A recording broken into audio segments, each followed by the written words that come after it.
The following compilation features unsettling and spine-chilling tales sourced from Reddit's horror communities. Reader discretion is strongly advised. These narratives may contain graphic descriptions, psychological distress, and themes that could unsettle sensitive individuals. Proceed with caution, as immersion into these eerie stories may provoke fear, unease, and sleep disturbances. Enter this realm of Reddit's creepy horror stories at your own risk, as the line between reality and the macabre may blur within these chilling narratives.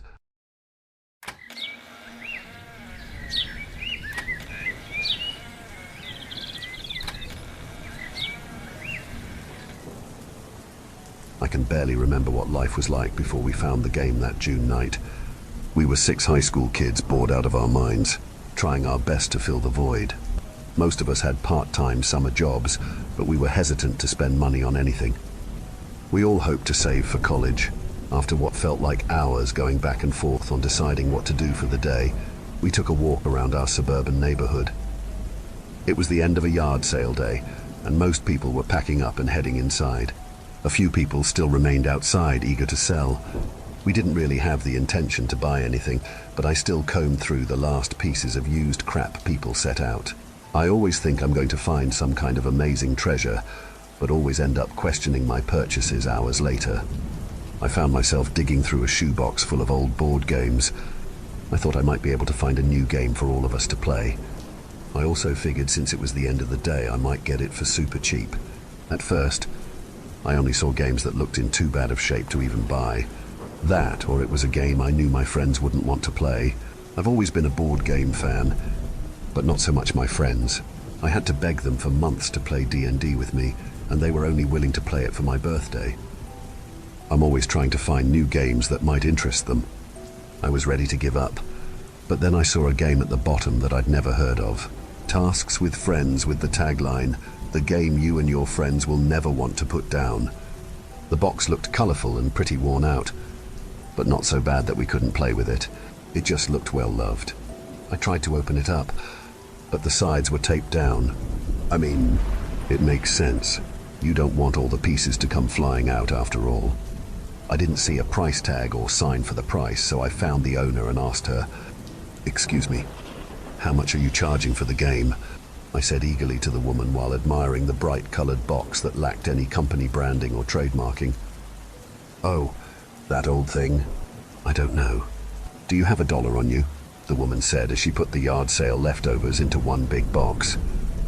As she told me the price, I perked up and started to dig through my purse. She either got annoyed with me taking too long or just wanted to be nice and told me to just take it. She immediately started to back up her box again. "So, is the game any fun?" I said to her awkwardly. I actually never played it. My friend Jen gave it to me a few years back because her kids got obsessed over it or something, so she just wanted to get rid of it. She thought my family would enjoy it, but we just never got around to playing it, she said with her back facing me. I kindly thanked her and called for my friends to come over to see what I got.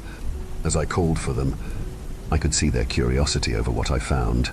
That excitement was quickly lost when they saw I had a board game in my hands. They rolled their eyes, knowing that I would try and get them to play it with me. "Kate, you know we don't do the board game thing," Aaron said to me, annoyed. "Come on, guys. You've all been going on and on all day about how bored you are. At least try. This game looks really fun. I actually haven't played this one before, so we can all learn together," I said as I saw their faces start to grow curious again. James came up to me and gestured at the box in my hand. I gave it over to him, hoping that he would be convinced to play after looking at it. I knew if he was down to play, everyone else would be too.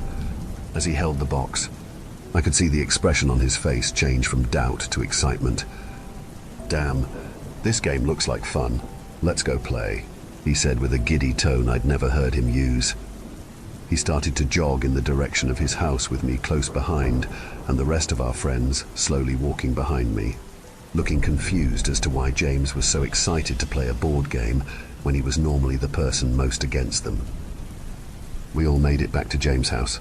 We walked in and were greeted by his mom, confused as to what made her emotionless son so excited. As we stood in the entryway, not sure what to say, We heard him calling us from the basement. We ran down the steps to see the game fully set up on the floor and ready to play. He was sitting on a pillow reading the instructions with intense concentration.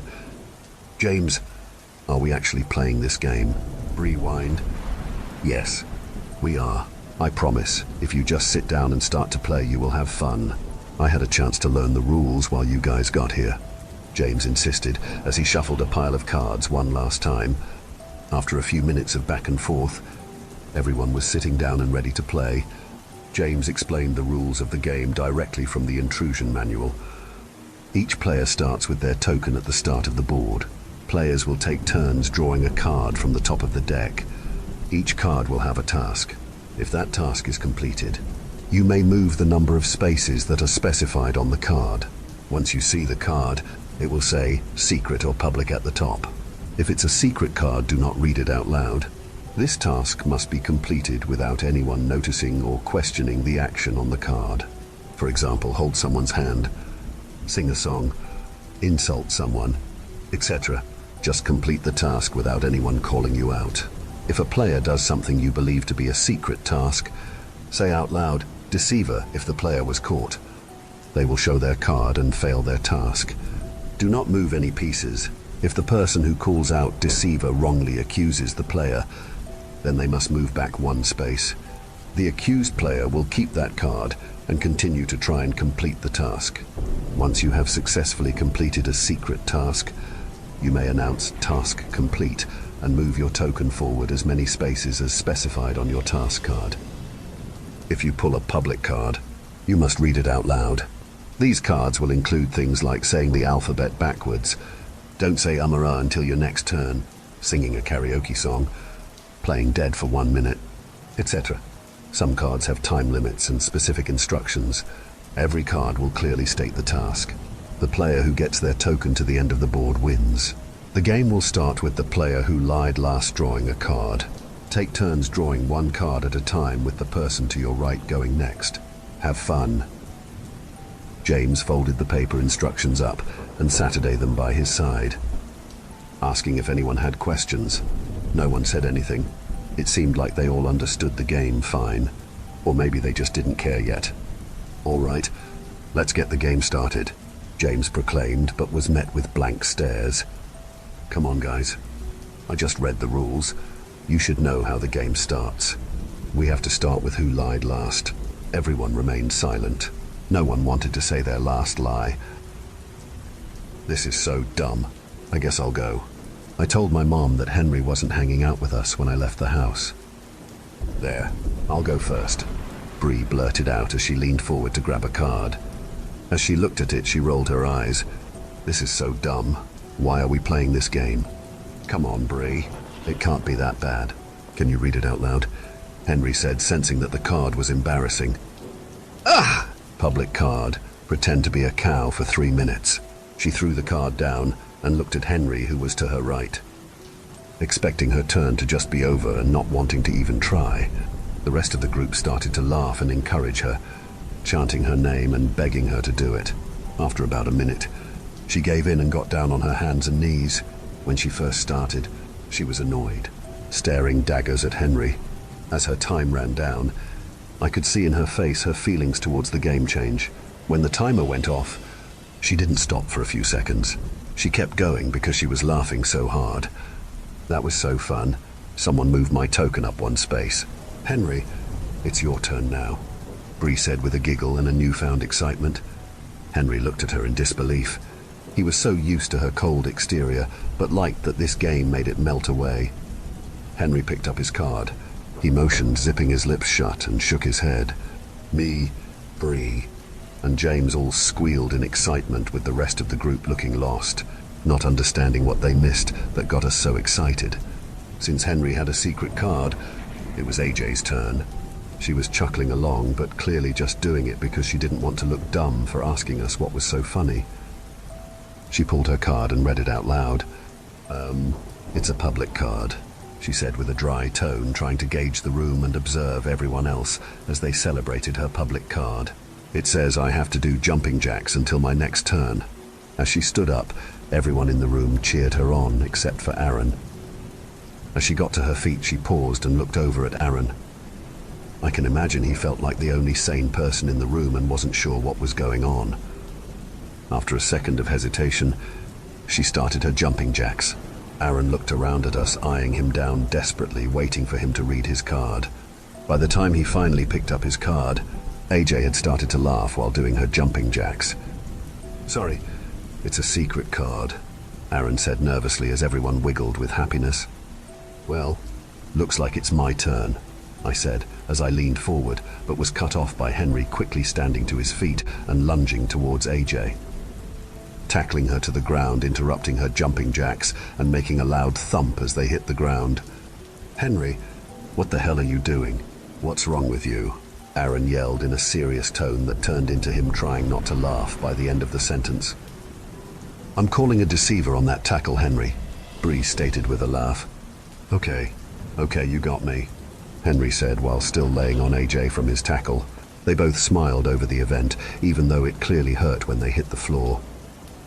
"But you have to admit, that one was tricky." I tried to start my turn again, but was interrupted by Aaron. "Ha! Task completed." I yelled at Henry and didn't get caught. "I get to move 2 spaces," he said as he smugly moved his token 2 spaces on the game board. We kept playing the game for hours. We finished the first game and everyone wanted to play again, and again, and again. I looked around at them in disbelief.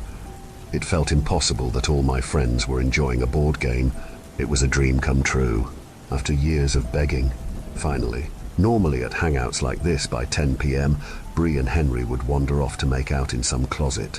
AJ goes home to sleep, and Aaron, James, and I are left to awkwardly try and find something to do with just the 3 of us. It got to be 2 a.m, and we were either exhausted or our parents calling us telling us to come home, or we would be in serious trouble. We all went back to our houses, but all had a hard time going to sleep. We stayed up until 5 a.m. for some of us, just talking about the game over text, strategies, when we could play again. Funny things that happened that night. We couldn't get enough. The games we played started out pretty simple. No tasks got too wild, and while we really loved to play, it wasn't like it was taking over our whole lives. Not yet, at least. Because we played the game at James' house the first time, we ended up just keeping it there. Even though the game was technically mine, we always hung out at his place, so it just made sense. It was around 10 a.m. the next day when our group chat started to blow up, with everyone asking when we could get together that day. Now, because it was summertime and we were all teenagers, we either had work in the mornings or most of us slept until noon. But not me. I was always up early waiting for my friends to get up so I had something to do. Or trying to make some money as a dog walker. That being said, I was shocked when I saw that everyone was up and everyone claimed to not have work. James didn't have a job at that point, so of course he was free, but everyone else was too. That did not happen often. We all met up at James' place at around 11 a.m. that same day. Everyone eager to play. We must have played 10 games that day. The games consisted of us doing accents, being banned from saying certain words, backflips, and so on. Nothing too weird. We realized after a few games that we never got a repeating card. Not one time. This was strange, because there were probably 200 cards in the deck. But even with us playing a dounce in games, every card was new. I knew I had a couple of dogs to walk that evening, but texted the owners to cancel. No way was I going to leave while all my friends were enjoying a board game this much. I knew AJ said something about her having a shift at 4 p.m, but when the time got close, she went to the other side of the room and called out of work. She didn't even mention it to us or talk about it. She just stood up, walked to the corner, talked to her manager, and came back. No one thought anything of it. After a few minutes, she loudly proclaimed task completed, moving her token up 3 spaces. We looked around, confused at what task she had, and the card said, "Call out sick to work." We were surprised by this card, to say the least. It was the first time a card had to do with something outside of the players. Everyone else in the group cancelled any plans they had for the rest of the day, although AJ was the only person who completed a task for it. It was around 11 p.m, which made it a full 12 hours of the game. Bree pointed out that we forgot to eat any food all day. After thinking about it, I realized that I hardly drank any water. and went to the bathroom like one time all day. Things started to get out of hand that night. AJ pulled a card that said to go into a closet with the player to her left and kiss them for 5 minutes. Of course, that player was Henry. Bree was not happy, but she knew how serious everyone was about the game. She told him she wasn't okay with it, but he insisted that it was just a game and it wouldn't mean anything. It was worth 4 points for both people who would go into the closet. AJ and Henry stood up and went to find a suitable space, all while Bree freaked out and said she would end things with Henry if he went through with it. It was never completely clear what Henry and Bree were. They don't like to use boyfriend and girlfriend, but everyone knew they were a thing. Aaron tried to call it off, saying this wouldn't be worth it and to just stop, but it was like they didn't even hesitate. Bree sat on the carpet and started to cry as the timer on her phone counted down an agonizing 5 minutes. I thought I would either hear kissing or nothing at all, but instead, I heard talking. It started as soft whispers, then crying and yelling. They stayed in for about 2 minutes, then came tumbling out. "That's it, Henry. I can't believe you would do that for a game. We are over," Bree said with a red, wet face. Henry came and silently sat down with AJ. AJ was now beet red as well. Despite 3 of my friends just going through something I couldn't wrap my head around, they all looked at James calmly and nodded for him to pull his card. No one had moved any tokens forward, so it was clear they failed their task of kissing in the closet. James hesitantly leaned in for a card and read it to himself as we were bombarded by Bree, AJ, and Henry all saying, "Task completed," and then shot confused faces at each other. They all threw down their cards and moved their tokens forward. Bree's card said, "Break up with Henry."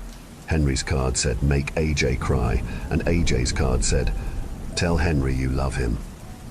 All those cards were worth way more than the stupid kissing card. So the kissing task was ignored, and they all individually completed their hour tasks without ever communicating it with each other. They all saw opportunities to complete a task worth more points, and they took it. After this moment, it was like nothing even happened. The girls stopped crying and started laughing and saying how impressive the completion of the tasks were. "Wait, guys, something is wrong here. Do you not see it?" Aaron said with concern, trying to take a break from the game. "Oh, stop. You are just jealous you didn't get to move 6 spaces, Bree said with arrogance. "No, I'm not talking about that. Does no one find it weird that the cards are using our names now? Not only that, but the cards are somehow interacting with other cards to almost try and make bad things happen," James blurted. As he said that, it was like we all flouncy in our spots, all looking at each other, realizing how hungry and tired we were, looking around at the room, seeing how big of a mess we made. Bree grabbing Henry's hand with a look of sadness and coming to grips with how they hurt each other for a game. I looked down at my arm and was reminded of the crud things I had drawn on my arm with Sharpies in order to move 1 space in an earlier game. I saw Aaron's jeans that were now cut into shorts with some kid's scissors. I looked at James's legs and saw his one shaved leg lying crossed over the untouched hairy one. I looked at AJ and saw she had a huge purple bruise on her arm. At that moment, I remembered feeling like an addict trying to get off drugs. I knew this game was hurting us. I wanted to stop, but felt like I couldn't. I could see the same feeling in all my friends' eyes too. The urge to say one more game just one more time, just to feel the high of this dumb game again. I think we need to take a break from this game. Guys, it's getting kind of weird and out of hand, I murmured with the strength that I somehow mustered up. It was like telling an alcoholic you were taking away their beer. They all looked horrified at the idea of not playing the game for even a moment. Just then, James's mom came downstairs and was horrified at what she was looking at. 6 disheveled teenagers, all sitting in a circle, looking like they had all just been through a war. Not only that, but her whole basement was a mess. "James, what the hell happened to your leg? Are you all playing that dumb game again? I can't believe this. Everyone out of my house. James, you are grounded," his mom shouted with rage in her voice. We all ran out of his house, not saying a word to each other, just trying to get home and get some food. As I sat in my kitchen with my long-sleeved sweatshirt covering my now inked-up arm, I tried to eat a sandwich I made myself. I was starving. I could feel and hear my stomach growling, but my need to play the game was so much stronger. So strong I didn't even want to eat. I sat at my dining room table staring at that sandwich for what felt like an eternity, telling myself that I needed to eat and I'd feel better if I did. But somehow the thought of the game was taking up all my energy. I was holding back the urge to text my friends. It took every ounce of self-control I had left. I felt my phone buzz in my pocket, and I involuntarily grabbed my phone so fast it was in my hand before I could even think about it. It was James in our group chat. "Hey guys, so do you think that was a long enough break? I think I can find where my mom put the game and bring it to that old tree house back behind Mr. Baker's house." I couldn't hold back anymore. I had to play again. Before I knew it, I was sneaking out of my house trying to remember where the old tree house was. As I ran through the neighborhood, my phone lit up with texts from my friends saying they were on their way. After running around for a while, I found the treehouse. I couldn't believe I had such a hard time finding it, considering how much time a few of us used to spend in it during middle school. I could hear all their voices sounding annoyed as I was the last one to get there. I climbed up the old wooden ladder to find all my friends sitting in a perfect circle, barely able to see the board or each other. It was around this time something strange happened within the game. It wasn't about winning the game necessarily. It was about playing as many games as possible and completing as many tasks as we could. If anyone won a game or finished a task, everyone felt a high, not just the winner. Because of this, players stopped calling each other out for trying to complete secret tasks. So people stopped being so secretive to complete secret tasks. They still kept them a secret because it was a rule of the game. Just no one called them out. This made us all more ruthless. I sat down on the hardwood in between Bree and James. Our next game began. AJ drew a card first, and it was a secret card. She didn't seem giddy. She looked flush and scared. In fact, it felt like the mood had shifted with everyone. We weren't laughing our butts off anymore. We were terrified to stop playing. It was something in our guts that made us have to play, like a virus growing in us, desperately trying to get out. Next, Aaron drew a card and read it out loud. "Hold your breath for 5 minutes," he whispered with confusion. "How am I supposed to do that?" he said, trying to not get worried. It's not that the card was all that bad. It's that he knew he would stop at nothing to make it happen. He told us to keep playing the game while he did it and got a timer up on his phone. He took a few deep breaths, then held his nose shut and became extremely focused, not making eye contact with anyone. Next, it was James' turn. He had a secret card and didn't show much emotion towards it. Next, Bree nervously took a card, and yet again, it was a secret card. In fact, we all drew a secret card until it was Aaron's turn again. It had been about 45 seconds, and he was really focusing, and we didn't want to make him draw a card while trying to finish his task. As we sat and watched our friend become more and more red from holding his breath, we found ourselves in complete silence, other than the wind weaving its way through the trees outside and the soft sound of crickets in the distance. We all just stared at each other, terrified of what was on those secret cards. I knew I had to use every little bit of self-control I had left in my body to not try and complete the task on my card. I was betting that's why everyone was being so quiet. They all had tasks that they didn't want to do, but felt the uncontrollable urge to do it. My card said that I needed to remove one of James's fingers by any means necessary. It was worth 10 points. I couldn't believe I wanted to complete it so badly, but I was frozen figuring out how to do it. As I stared at him, I noticed he was looking over at Bree. I figured that his card had something to do with her. It seemed like everyone was fixated on someone else.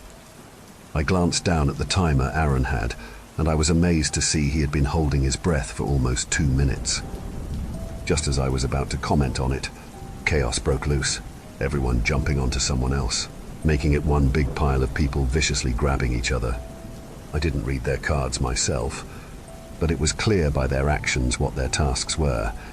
Of course, as you know, I was going for James' fingers, but James was ripping at Bree's ear. Bree was pulling Henry's hair out. Henry was tearing at AJ's neck, and AJ was trying to open my mouth to get my tongue for a solid 30 seconds. We were all attaching each other when Aaron passed out from holding his breath. This seemed to snap us out of our trance for a bit. We ran over to our friend and checked his pulse. After we realized he was still breathing, we got lost in the game again and all jumped on each other to keep brutalizing one another. Just as I got my teeth around James's pinky finger, we saw a bright flashlight coming through the cracks in the treehouse and froze. A police officer popped his head through the bottom entrance to the treehouse and looked at us in horror. He saw Aaron out cold in the corner alone with the rest of us in a pile of blood and ripped out hair. The officer grabbed us one by one and practically threw us to the ground, where another officer put us each in handcuffs. We had hours and hours of questioning that night, but we were all released by sunrise. No one was badly injured, just a lot of cuts, bruises, and a few patches of hair missing. Even Aaron was okay. Honestly, Aaron made it out in the best shape. We all got grounded for the rest of the summer.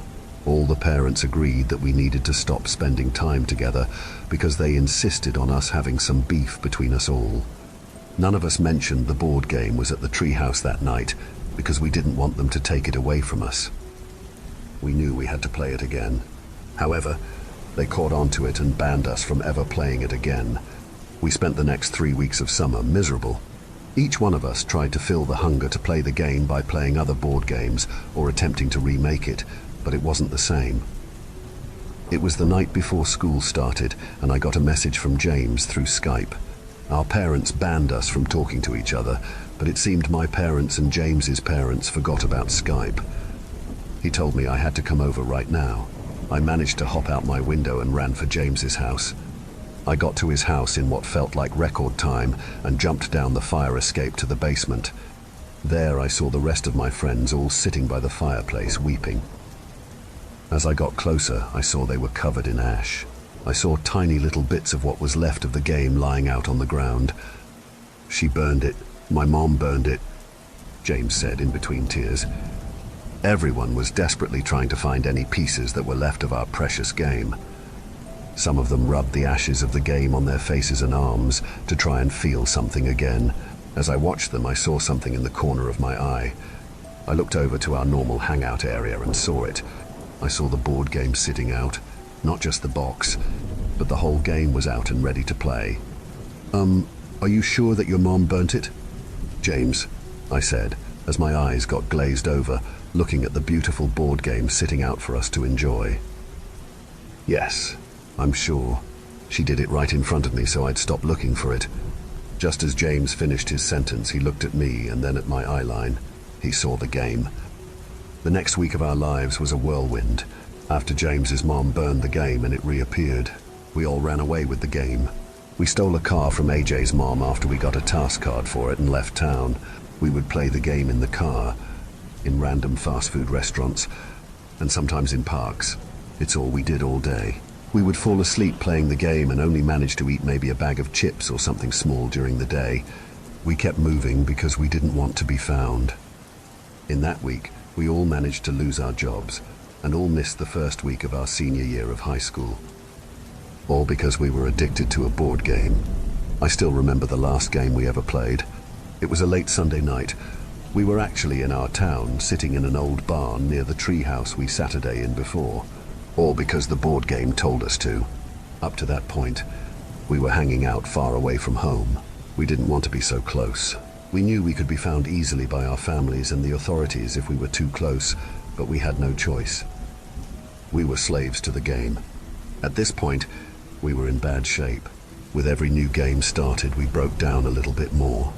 We surrounded the board with tired eyes and growling stomachs, missing teeth and bruised bodies, concussed heads and broken toes. "Please, we have to stop. I can't do it anymore. I want to go home," Bree said as we were about to start our next game. "I can't imagine not playing this game. It's all I ever want to do. I think I might die if I couldn't play it. I know the game hurts us, but it would hurt so much more if we stopped playing it," Henry said with a gravelly voice. "Guys, why are we talking? We have to play again," Aaron said while trying not to cough. "I know we have to. I've never hated something and loved something so much in my whole life," Bree remarked. We started the game with shaky hands. moving slowly and holding our breath whenever someone looked at their card. AJ went first. She reached down and picked a card, cringing to herself after reading it in her head. Next was Bree. She rolled her eyes and she read off the words. Public card. Waterboard the player to your right for 5 minutes. Both players move 8 spaces. Bree timidly said as she glanced at James sitting next to her. I can't say we really knew how to waterboard someone, but we laid him on his back with his legs elevated and dripped water over him. We let him take a card for his turn before Bree started the waterboarding, so we didn't have to wait for 5 minutes for them to be done. His card was a secret card.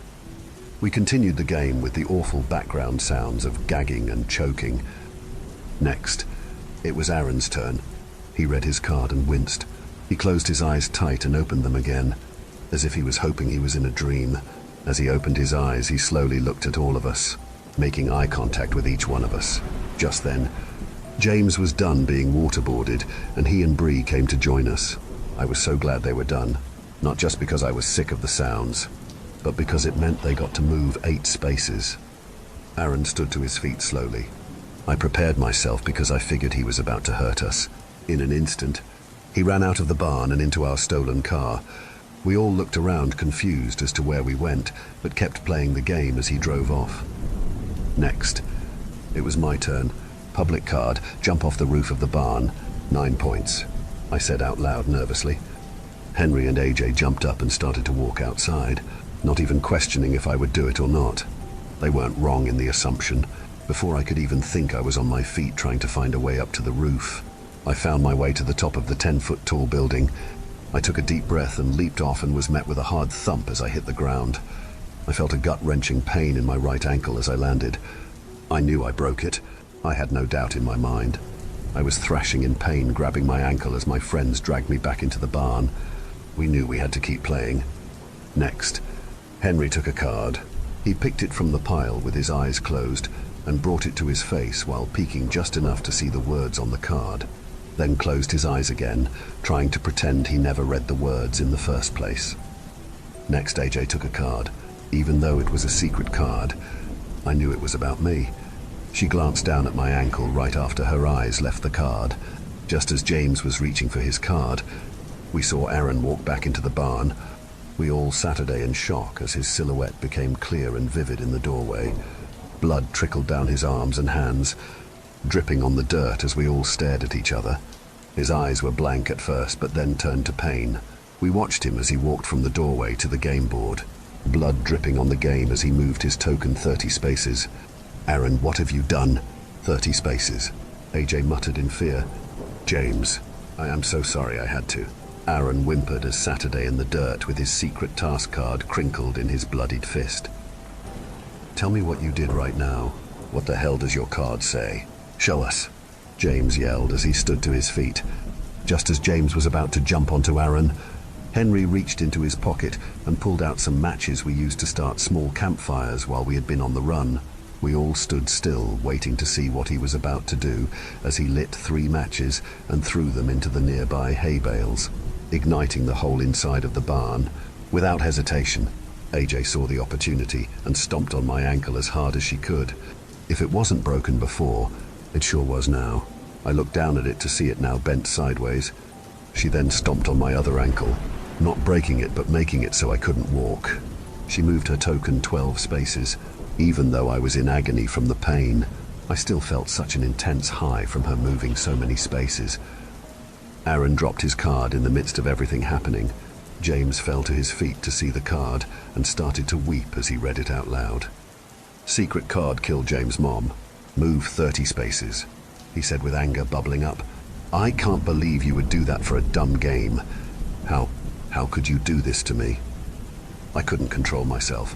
Come on, you know what I mean. I couldn't control myself. Don't do anything you will regret, Aaron said cautiously. Oh, I think it's a little too late for not doing things we regret, James said as he jumped onto Aaron, choking him with all his strength. It seemed at that moment he was able to break free from the control of the game. He wasn't feeling the high of someone else completing a task. He just felt hate, red-hot hate. I was overwhelmed, to say the least. The barn was in flames. James was trying to kill Aaron, and to make matters worse, AJ out of nowhere jumped up and dug a pocket knife into Bree's stomach. Now Bree and AJ were in a fighting match too. Henry and I Saturday across from each other in disbelief at our surroundings. He looked at me with death in his eyes as he reached for a card. It wasn't even his turn, but I don't think he cared anymore. He knew the others would be occupied for a while. The fire was getting bad. I knew I had to get out of that barn as soon as I could. Because of the damage done to my ankles, I couldn't walk, so I dragged my body out of the barn, taking the game with me. I made it a few feet and looked back to see Henry not moving. He set his card down on the board before I started to drag it with me, and I read it as I continued to crawl. Secret card, let the fire overtake you. Move your token to the finish line and win the game. I was able to get out of the barn with the board game in hand. I Saturday and watched as the flames overtook Henry. He didn't even flinch when he caught on fire. As I saw it happen, I moved his token to the end space so he could win the game. I felt an intense high overtake my body as the game was complete. Only a few moments after Henry caught fire, the whole barn came down, with all my friends in it. I looked at the burning barn and then back down at the game. I'm ashamed to say that my biggest worry was not knowing who I'd play with now. I hate myself for thinking that, but that's how all the game is. I tried to start a new game by myself and drew a card, but that's when I saw the sirens of police cars and fire trucks pull up next to me.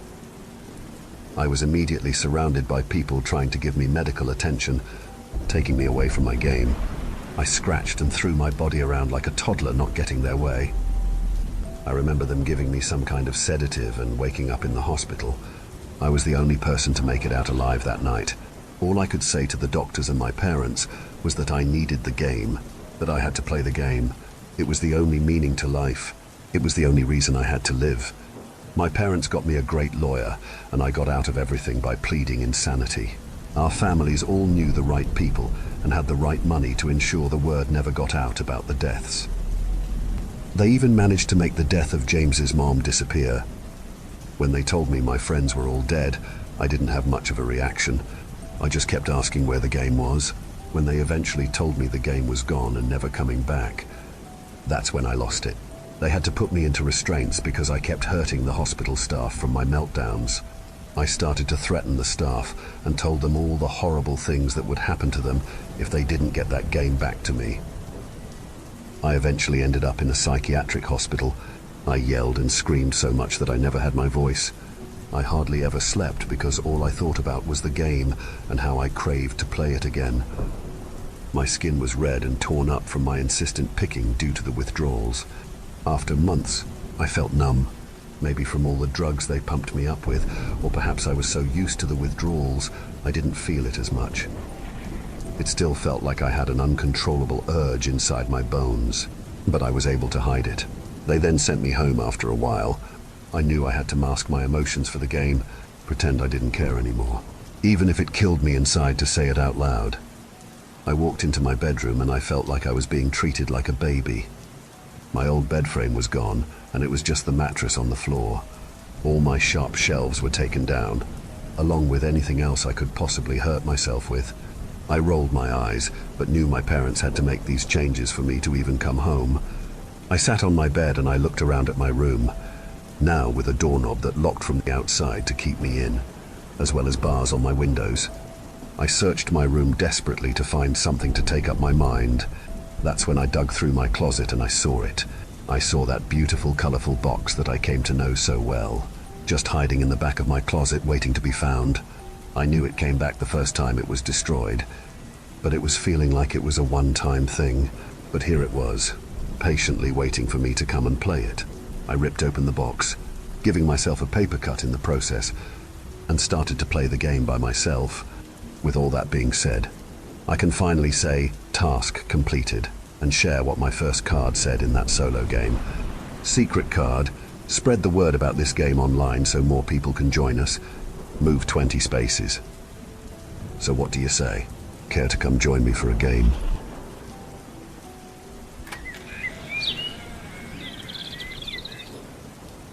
The wind over the grass made it look like the ocean. Each blade is so closely bonded, you can't distinguish one from the next as they dance in a line. It was a private dance for me and him. The green of the field was nowhere as brilliant as the green in his eyes. We would lay for hours commenting on the clouds, pondering over the trees, or our imaginations riding the waves of foliage, bringing our boat further away from the shore. It was our haven. It was our ocean. I haven't been back since it happened, but I know the waves will be the same, too similar, so close to my memory that I'll have to look away. Our town was the old kind with enough history to fill our local library. The only changes to historic downtown in the last 50 years was the stoplight on the corner. It amazed me and Henry almost as much as our ocean.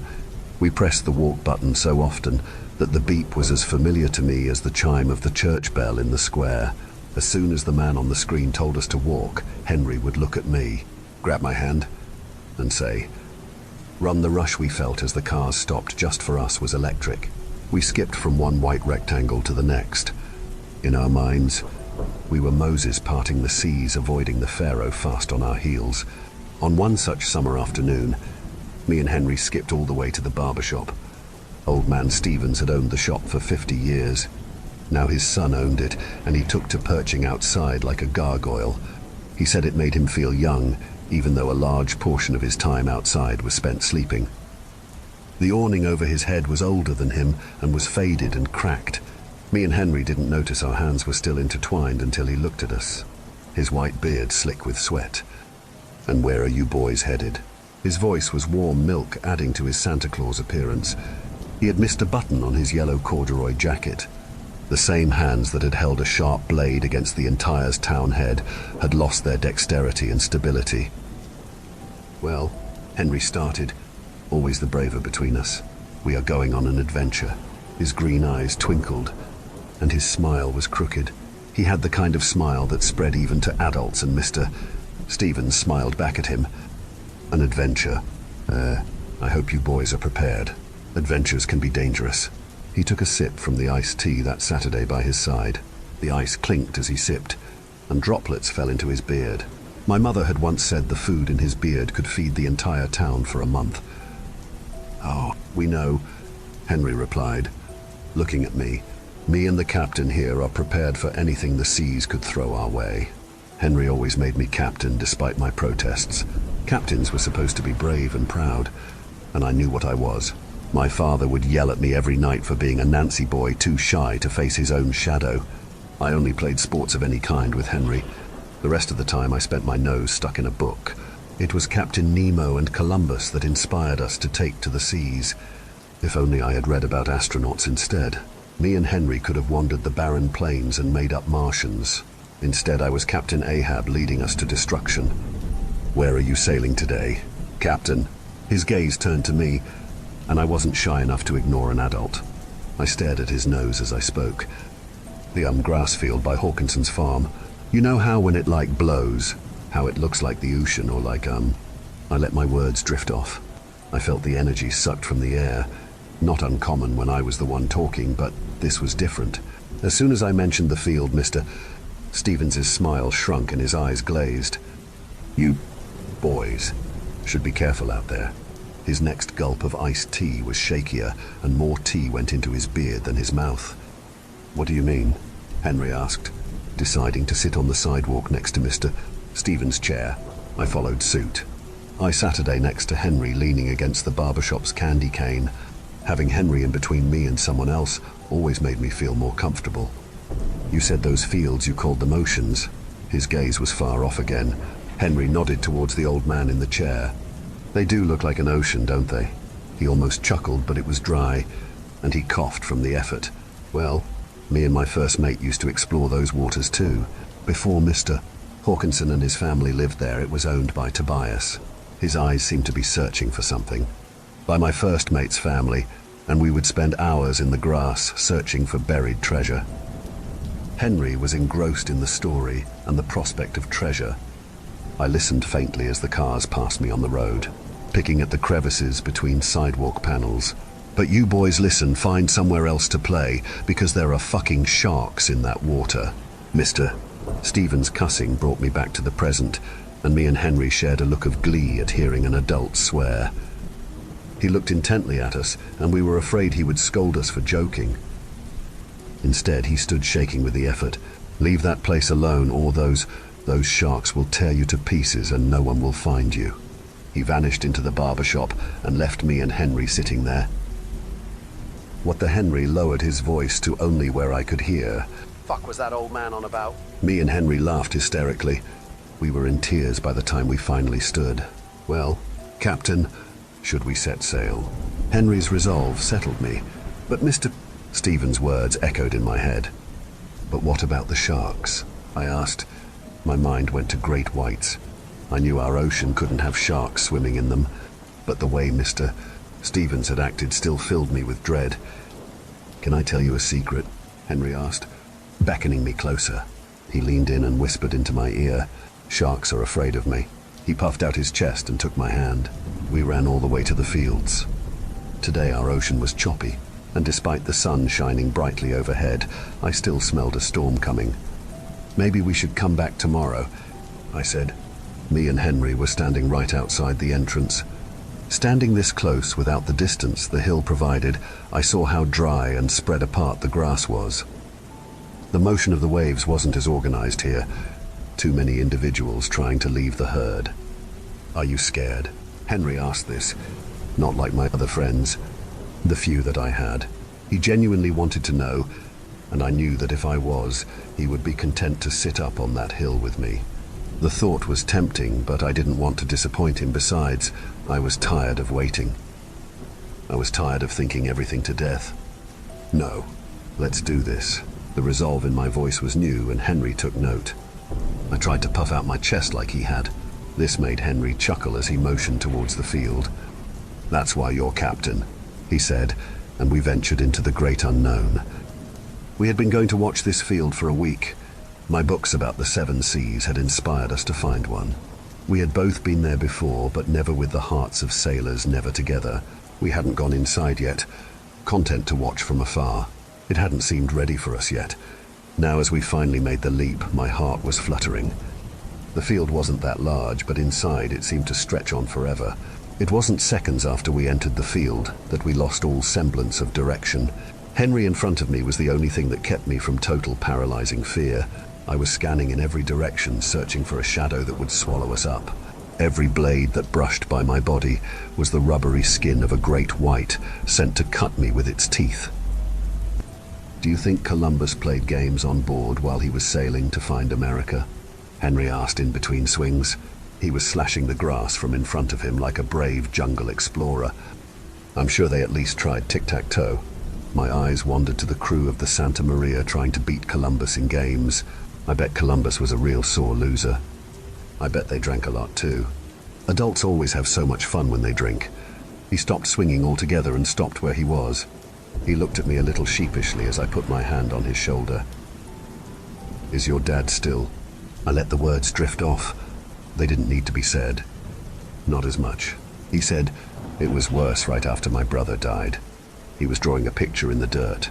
It was a family of stick people. I remember thinking they looked happy. "I don't get it," he said, erasing the picture. He buried his head in his hands. I started rubbing his shoulder. "Adults get old, and they get unhappy, and they have kids so they don't have to be unhappy alone." I spoke the words I had thought every time my father came home drunk. "Are we going to, get old and unhappy?" He turned towards me with tears in his eyes.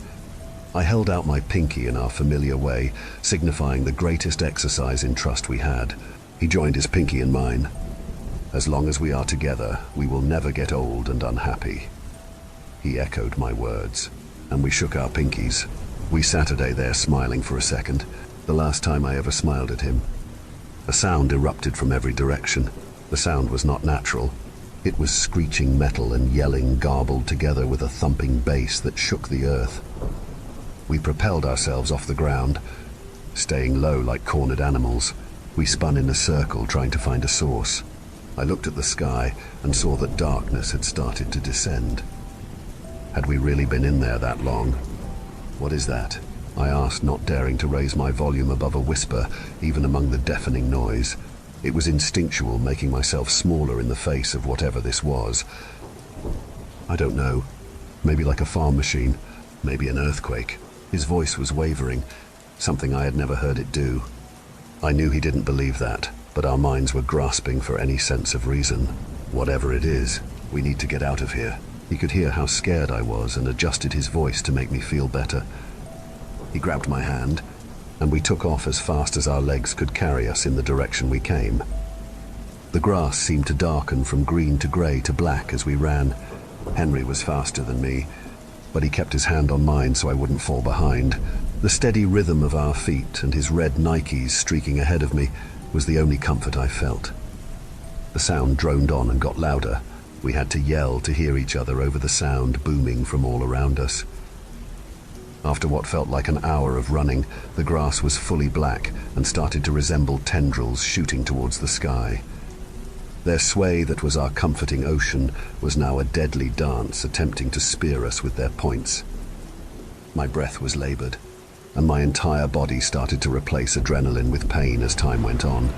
I was about to slow down when I stumbled into Henry's back, who had stopped dead in his tracks. Silence after an eternity of noise can be far more alarming than any shrieking siren. The silence came all at once, and it was deafening. My heartbeat hammered in my chest, but besides that, the world seemed to die away. "Why'd you stop?" I asked, dusting off my pants. As I dropped his hand and went to his side, my eyes caught our obstacle. It was a hole. More than that, it was a perfect circle of darkness. The dim light from the sky didn't show any sides to the hole. It simply began and decided not to end. As soon as my eyes landed on it, I couldn't peel them away. The darkness, the absolute lack of any light. It was mesmerizing. It was maddening. I grabbed a rock from the ground and dropped it into the hole. As soon as it entered the mouth of the pit, it disappeared. I listened for the sound of a rock falling, or at least hitting the side. But it never came. I thought of when I saw a sinkhole on TV, but that was nothing compared to the tear that had ripped apart the world. "Henry, I think we should go." I turned to face him for the first time since we had encountered the hole. He was a foot away from the edge. The white tips of his shoes shone brightly against the steep drop in front of him. "Henry." I walked towards him and put my hand on his shoulder. "Let's get out of here, man." I looked into his eyes and wanted to cry. His eyes were the same indescribable black pit plastered on the floor before us. His gentle, sloping cheeks that I had studied with his every smile had always led to the beautiful green. Just as our green ocean had rotted and turned black, Henry's eyes were gone, replaced by voids. As I saw the absence of his eyes, they began to very slowly shimmer and grow on his face. The ground was following suit, and it was slowly growing towards Henry's feet. "Henry, please, we have to go." I shook his shoulders and started crying. I wanted to run, but I wouldn't give my friend to this thing. It wasn't bravery, it was necessity. I wasn't anything without him. "Henry, please." The black on his face was getting dangerously close to his nostrils. Would it suffocate him before he fell? "Henry, you promised." The words caught in my throat, but I forced them out, launching them at him. "You promised you'd stay with me. I need you. I need you." I was starting to buckle under the weight of the situation. I stood side by side with him, prepared to go down with the ship and my first mate. The white tips of his shoes were peeking over the borders of the growing void. I felt his cold hand like the hand of death around mine. I looked up at his eyes, and the threat was retreating, a forest of green growing out of the blackness. He looked at me, his breath even. "Run," he said calmly, and then he took off like a dog who had lost his leash. The hole didn't want to let him go, and it increased the rate it was swallowing the earth around us. Henry kept his hand firmly on mine as he pulled me ever forward. He would run, and then seemingly out of nowhere he would turn left and then right. At one point I swear he did a 180, but the hole still loomed behind us. I don't know how, but he had the map that would lead to escape. The sound started up again with a fury. It was weirdly comforting to escape the silence, even if it was replaced by that indescribable sound. The black grass slowly started to return to normal as we went. They weren't only regaining color, but they gained life and form. The tendrils slowly morphed back into predictable stalks as we streaked by them. They seemed to be showing us the way home. I slowly started to see the sun peeking through the grass up ahead. It was freedom, and I could taste it. Henry saw it too and looked back at me to smile. His smile quickly turned to fear, and he tightened the grip on my hand. I dared to glance back, and I saw a single dark tendril creeping from the abyss. It was shadow and solid ink, but its movements were organized, and they whipped forward, grasping for my flesh. As it got closer, it took form. It gained teeth and purpose with every strike. The sharks had finally found us. The break in the grass was right ahead. I didn't feel the fresh air, but I knew I was close to drawing my first actual breath. Just as relief swallowed me, I felt venomous barbs wrap around my ankle. They didn't knock me down, but their resistance was increasing as I tried to trudge forward. Henry felt the added resistance and looked at the tentacle. I felt ice flowing up my veins, emanating from my ankle. It reminded me of when my foot had broken through the ice at McCleary's Pond. The same frouncing feeling was crawling up, spreading and increasing its grip. Henry kept pulling me, but even he wasn't strong enough to keep our momentum. He got a grim look in his eyes. The green of his eyes were cloudy. As I stared at him, pleading, a smile broke across his face. I've remembered that smile for all these years, and I'll remember it for the rest of my life. Without a word, he grabbed my outstretched wrist with his other hand and braced himself. I saw the strain in his muscles as he threw me with all his might. He fell over from the effort as I stumbled free and tripped all the way to safety. The fall knocked the wind out of me. I lay breathlessly for a second, savoring the returned warmth in my ankle. My relief at freedom didn't last longer than it took to retrieve my breath. I looked back at the field behind me. Dry grass standing still. The sun was still fully shining overhead. I rushed back inside, throwing apart the grass and tearing them out in clumps. It was different when I entered this time. The wind still blew, and the sun still shone with intensity. I ran with all my speed, ignoring the pain in my ankle and the muscles that no longer wanted to respond to my brain. I quickly found the end on the other side and turned right back around. I attempted to follow the same trail as Henry. A left here, a right there doing 180s and circles. I searched for hours until long after the sun fell and the full moon illuminated my chase. When I finally came back to the entrance, my mother was shining a flashlight towards me. The light felt accusatory, standing in a line-up for the murder of my friend. "Jeremy, where did you go?" I was worried sick. I walked towards the light, preparing to be put into handcuffs. Her voice sounded like a radio with a bad connection. The whole world had gone statusy and garbled. I lost Henry. I can't find Henry. My emotions finally caught up with me and I broke into sobs. My mother caught me and started rubbing my back. She wiped away my tears and held me. When she responded, her voice was confused but full of emotion. "Who is Henry?" was the last thing I heard before I fell unconscious. The next 2 months were a blur. I spent 2 weeks in the hospital. The doctors said it was extreme dehydration and exhaustion. They didn't believe my mother that I had only been gone a day. The extent of my injuries seemed to be after months of torment. I was visited by a psychologist every day to go over the events. She told my mother when they thought I was asleep that I had a psychotic break from my ordeal. My whole story was fiction, and I had invented the strong, brave Henry to get me through the ordeal. The doctors never could explain the blackened skin on my ankle. It wasn't burned. The skin just lost its color, and they chalked it up to the unexplained. My father never visited, unable to deal with his psychotic son. When I got out, I canvassed the town, asking anyone if they knew Henry. All I got was blank stares as my mother would rush me back home.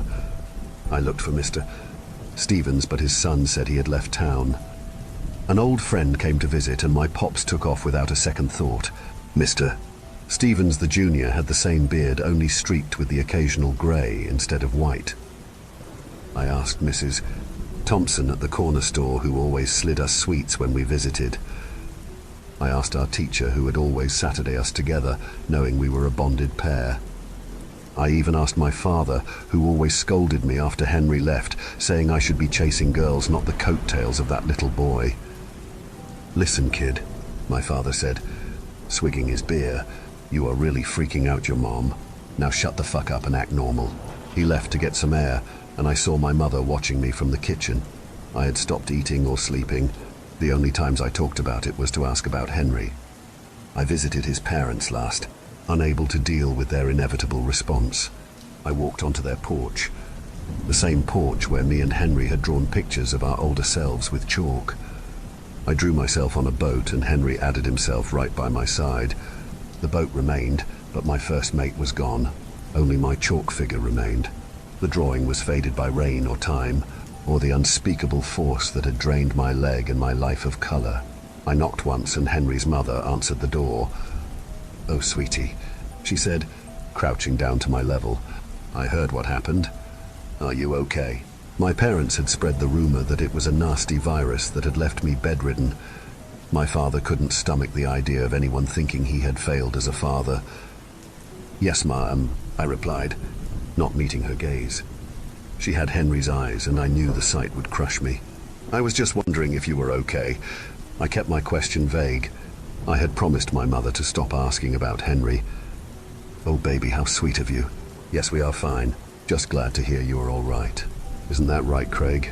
Henry's father sat today on his familiar recliner wearing a stained white shirt.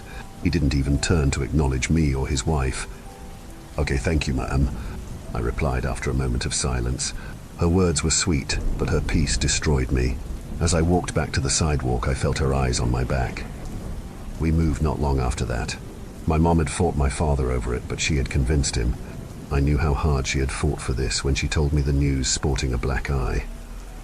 My father was able to transfer to a factory about 4 hours away. Before he had looked at me with shame, but now he just refused to look at me. We rolled out of town on a grey Tuesday. The buildings of my home were different as I left, drained of any memories that mattered. The stoplight was just a stoplight, hindering my exit from the town.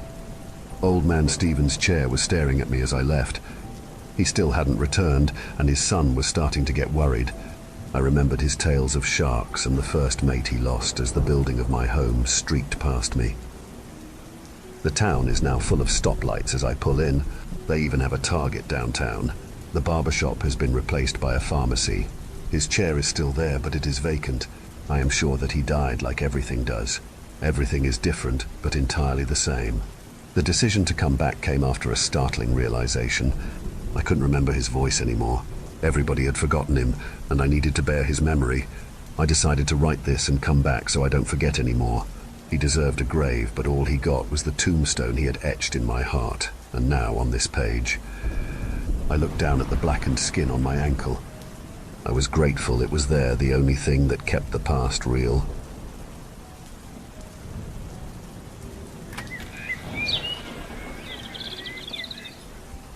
Back in early August of last year, my husband Quarren and I went on vacation.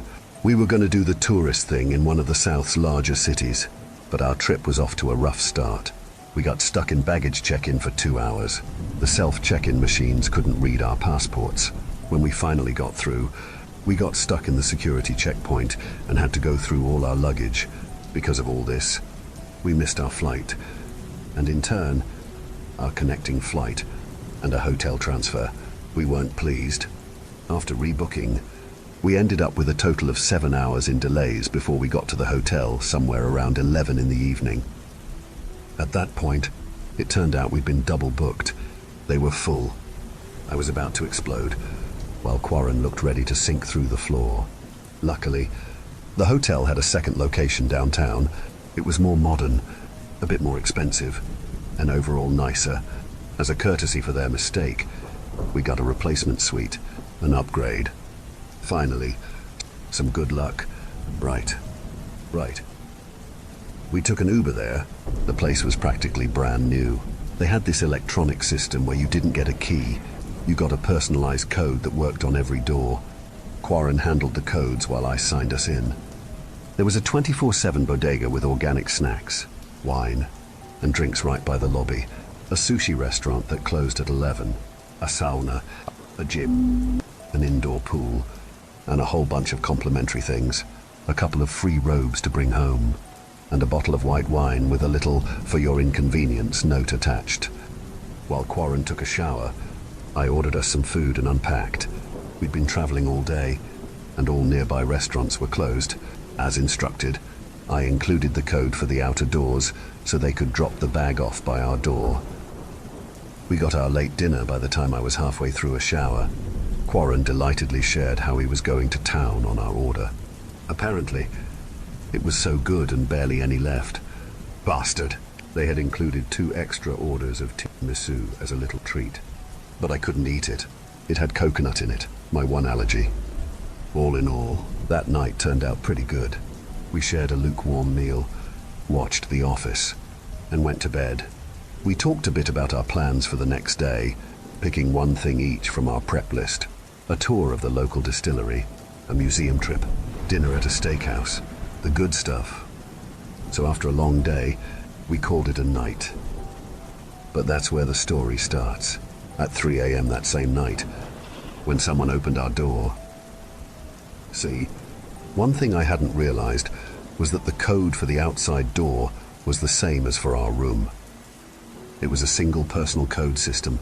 Quarren had been the one dealing with it, and I hadn't thought too much about it. But what I'd accidentally done when ordering food was to, essentially, hand a stranger a key to our room. And that stranger was coming through the door. I tried to shake Quarren awake, but he didn't react. He was completely out, to a point that it worried me. I could smell something sour on his breath. My mind wandered back to the order we'd gotten, and that extra portion of tiramisu. I hadn't had any, so he had chowed down on both. What if it'd been laced with something? The door hinges creaked, and I didn't know what to do. I'm 5'3", unarmed, and in my underwear.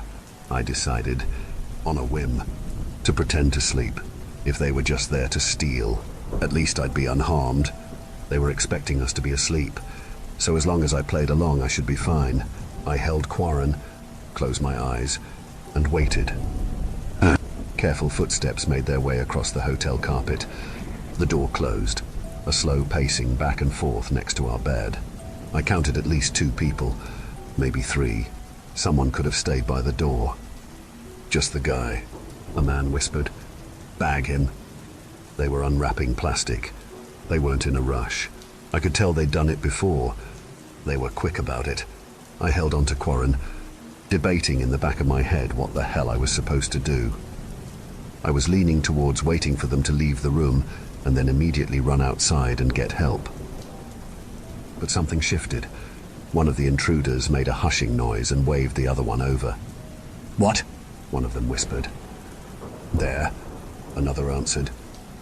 "The spoon." Since Quarren was the only one who'd had the tiramisu, one of the spoons were left unused. Only one of us had taken the bait. They knew one of us was awake. In the next breath, I was grappled. A hand covered my mouth and another my throat. I was pulled out of bed before I even realized I was struggling. I opened my eyes to 3 dark figures. They were speaking over one another in a moment of panic. One of them saying they were screwed, another saying they should just go, and a third reminding them that they had no choice but to bring me. I got a gun pressed to the back of my neck. One word, and you're done. Then we get him. Understand? I did. I stayed quiet. I couldn't bear the thought of Quarren waking up without me. But what choice did I have? Get dressed, they demanded. Now. They brought me through the staff area, past the laundry room. There was only a skeleton crew working the hotel at night, and most of them were in the reception area. These 3 could walk me out the back like it was nothing. Right outside, they had an inconspicuous sedan marked with a fast food delivery service logo. They were still talking as they put me into the back seat. They had to improvise a bit. They were supposed to take Quarren, and he was supposed to be out cold. I was wide awake, trying my best to memorize details about the intruders and their vehicle. One of them took off his belt and tied it around my head as a makeshift blindfold. They couldn't drive around with masks on. That'd get them pulled over. They tried to camouflage my blindfold a bit with a trucker hat. And at a glance, you'd be excused for missing that it was a kidnapping. Why'd you want to bring the guy? One of them asked. Less hair gets stuck in the drain, the other mumbled. More meat. Sitting in the back of that car was surreal. All the familiar sounds of a calm drive. Braking, accelerating, the clicking of turn signals. But all the while I felt the barrel of a gun poking into my side, right next to my heart. We were going pretty far out. There was at least a 40-minute ride, and we passed through a tunnel at some point. We must have used the highway. There were a lot of cars passing us. Then we went off-road. The road got rougher, and the sound of other cars faded. As we came to a stop, they all drew a collective sigh of relief. Out. Now. They put their masks back on and took off my belt blindfold. I only caught a brief glimpse of the outside area before they shoved me through the door. It was this large old industrial site, probably abandoned. There was a chain-linked fence lining the property. There were no lights on the outside, but the place had power. Stepping inside, the temperature dropped. Somewhere nearby there were these large fans, creating a powerful draft that swept through the building. I couldn't see them, but even from the hallway, I could hear them. The place was close to freezing. I'd just thrown on my pants, a shirt, and shoes. I didn't even have socks on. One of the attackers went ahead while the other two stayed behind. We were in this long corridor with one door at each end, one leading outside, and one leading further in. We stood there for a couple of minutes while I heard raised voices in the room up ahead. Those who stayed with me didn't say a word. They just looked straight ahead, keeping a gun aimed at me. Not a word. The door at the other end opened. The third attacker returned, now in the company of what looked like a woman.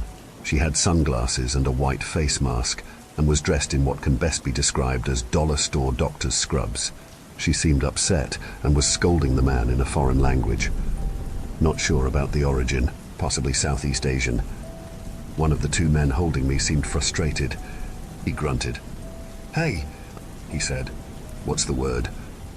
"I don't know," the doctor woman groaned. "We always pick the men." So? She scoffed. "Could affect harvest. I don't know. Hormones." She smacked something into the hands of the man next to her and turned to leave. "Prep her," she called out as she hurried through the doors. "We try."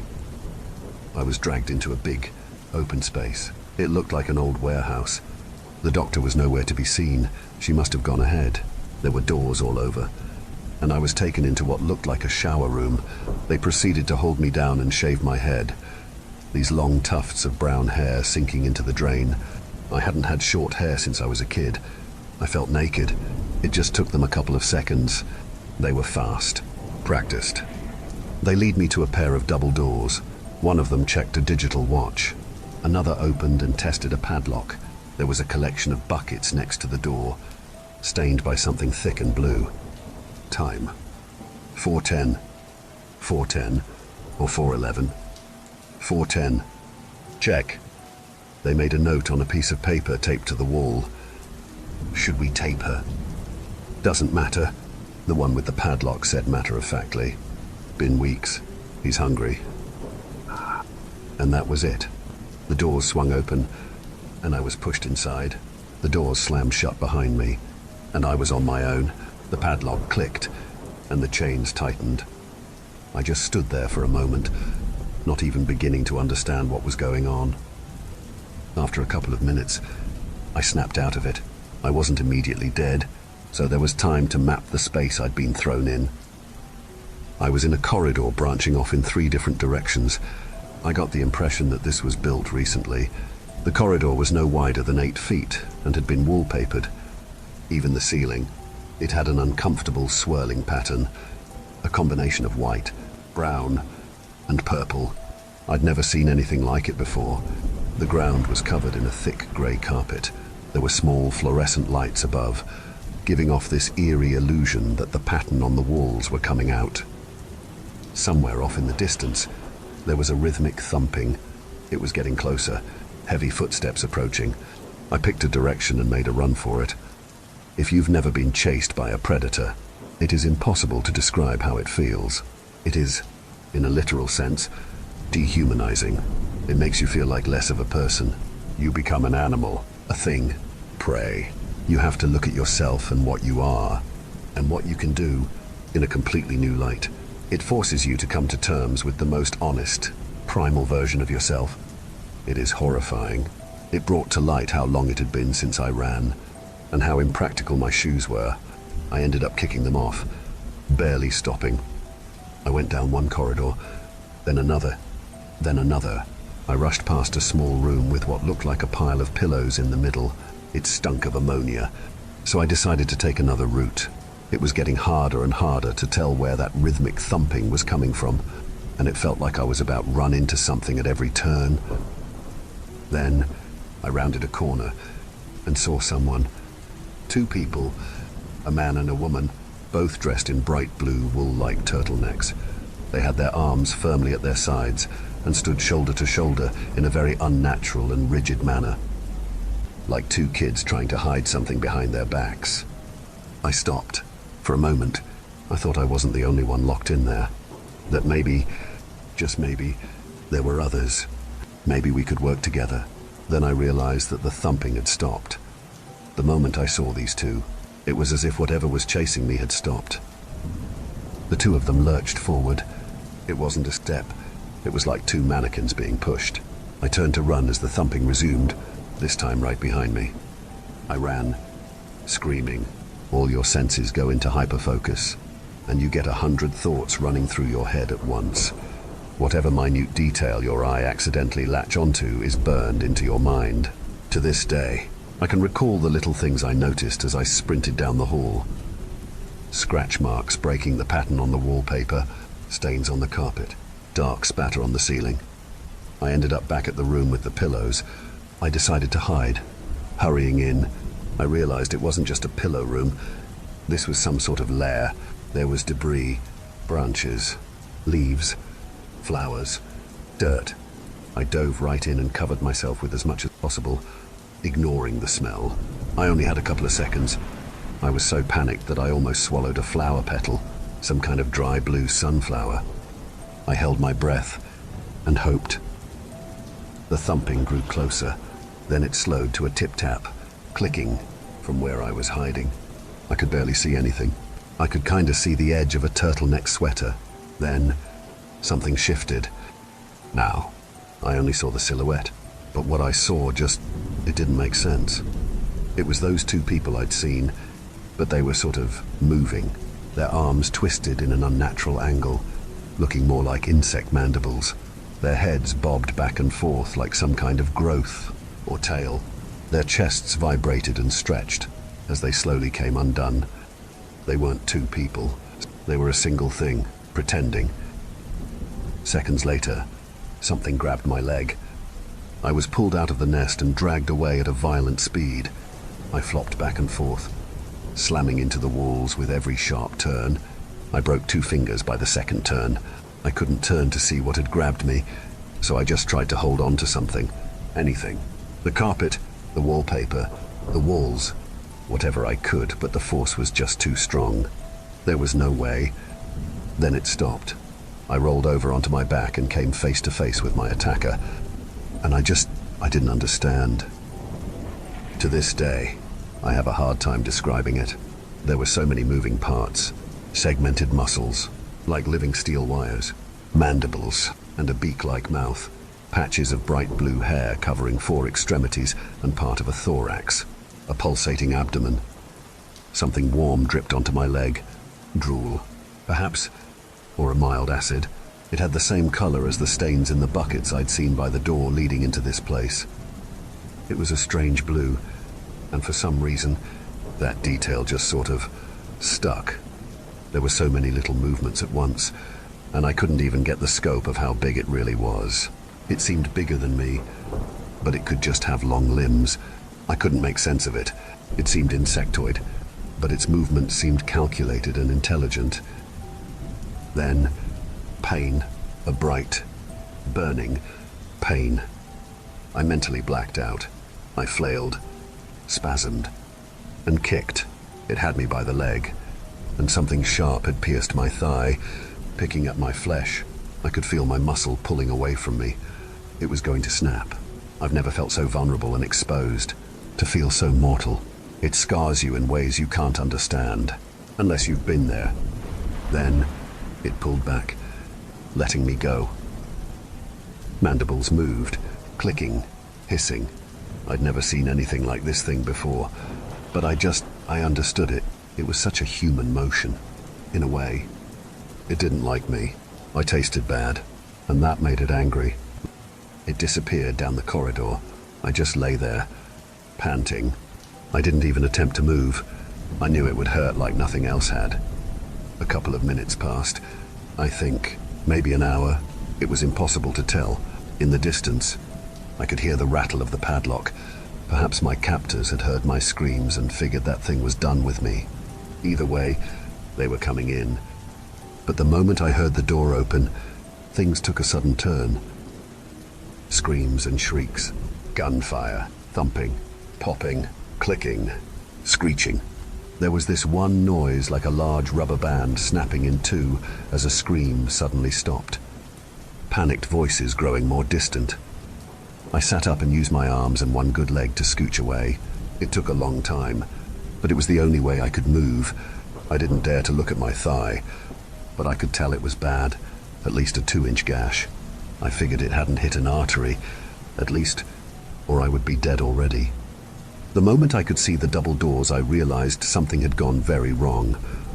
The door was covered in a massive splotch of blood, still dripping. Scooching my way out the door, I saw the aftermath of something. The floor was covered in blood and viscera, some which were still moving.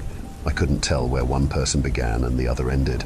My hands got slippery as I scooched down the hall. Inch by inch, there was still the occasional scream. Someone was being chased. Making my way through that room was a living nightmare. Every now and then I'd recognize something human, like a hand or piece of a leg. I just pushed through. I was doing the movement out of habit at that point. I couldn't have stopped even if I wanted to. A final scream came to a stop. All that was left was the sound of dripping, and me dragging my wounded leg across the floor. In the long corridor leading outside, I found a pile of torn fabric.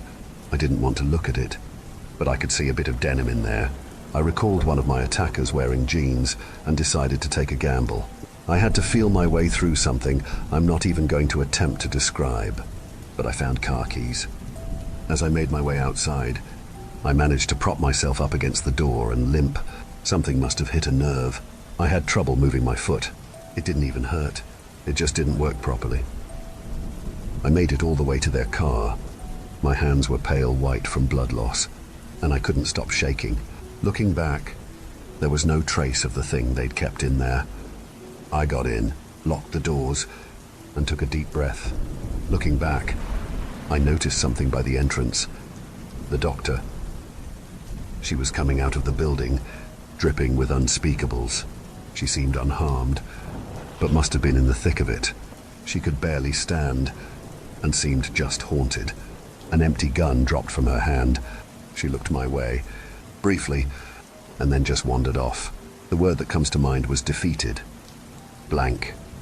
I looked down for a second as I put the car in reverse. Looking back up, I saw that thing. It was standing by the entrance, again looking like two people in blue turtlenecks, stained with red. It looked my way, as if considering whether or not to allow me to leave. For a brief moment, it was quiet.